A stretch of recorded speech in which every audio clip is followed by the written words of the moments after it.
Olha só como é importante saber quais caminhos, quais argumentos utilizarmos para chegarmos num objetivo.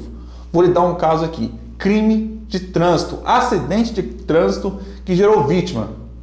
Se o condutor do outro veículo conseguir socorrer, prestar auxílio integral à vítima, este condutor, mesmo que provocador deste acidente, não será preso em flagrante.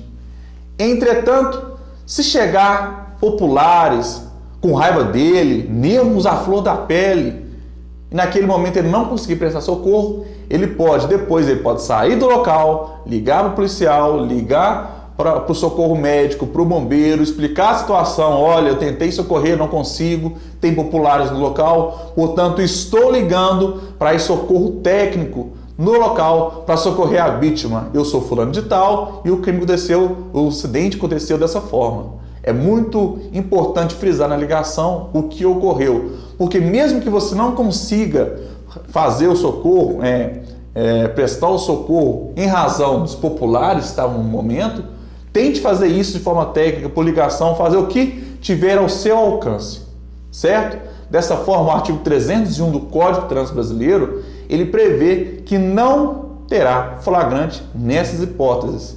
Claro, vai depender muito de caso a caso. Caso a caso este, que também existe a previsão que se eu tiver bêbado, aí sim vai ficar uma situação mais complicada. Se eu provoco um acidente de trânsito, mesmo com ingerido de bebida alcoólica, como que ficará a situação? Eu vou prestar o auxílio, mas eu estou bêbado, eu provoquei o acidente e estava bêbado. E daí? Como vai ficar a situação? Ele vai preso em razão do dirigir alcoolizado, ou o flagrante dele não será lavrado porque ele prestou auxílio à vítima? Aí existe duas correntes. Primeira corrente, primeiro pensamento, diz o seguinte: isso vai depender de caso a caso, vai depender do delegado, do caso em concreto, de quem vai analisar. Primeira corrente é que se diz que o que se prioriza é o auxílio à vítima. Aquele que sofreu dano, conseguiu dar o socorro a ele, ele não morreu, ele não teve sérios danos em decorrência desse socorro também.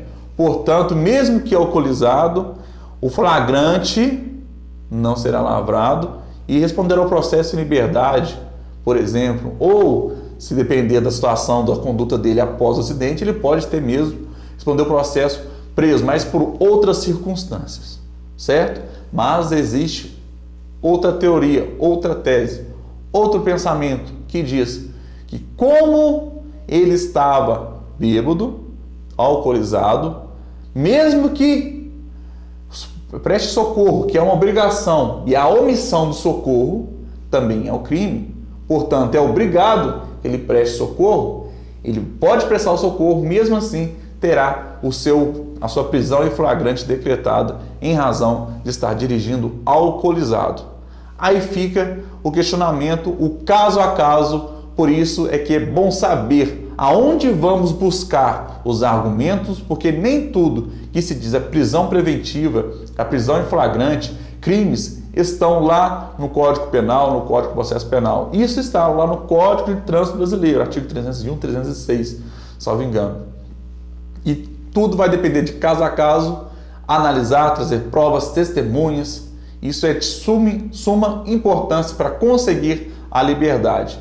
Eu, na minha opinião, a partir do momento que ele consegue socorrer a vítima e por causa dele a vítima não teve sérias consequências, sérios danos, dessa forma que ele fique liberto e que, se preso for, após a condenação. Não quer dizer que a pessoa que não está presa em flagrante não vai responder ao crime. Pelo contrário, ele vai responder ao crime, e se for condenado, que seja condenado na sentença até o trânsito em julgado, por exemplo. Ele vai responder o processo em liberdade, mas vai responder o processo. Ok? Tá aí minha dica e tamo junto.